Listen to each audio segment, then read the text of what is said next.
Bicol Network News. Report! Nilinaw ni Sorsogon Governor Edwin Buboyamor na kasama ang mga nabigyan ng bagong uniforme ang mga taong bahagi sa Kalinigan Program nitong July 1, 2024. Ayon sa gobernador, hindi tumitigil ang Kapitolyo sa pagpapatupad ng mga programang tiyak na mapapakinabangan ng mga Sorsoganon. Dagdag pa rito, isa lamang ito sa pangako ng gobernador na mabigyan ng dignidad ang mga Sorsoganon. Ini pagkahatag ka dignidad sa mga Sorsoganon. Sa pagi uniforme, ito mo, ultimo, pinaka-lowest. Inaasikaso ta kung paano mapabutang ang katayuan nila habang nagtatrabaho.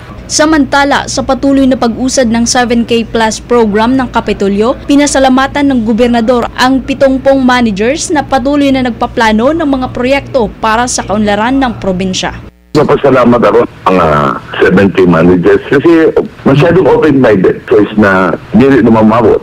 Kasi dagdag na naman yung trabaho.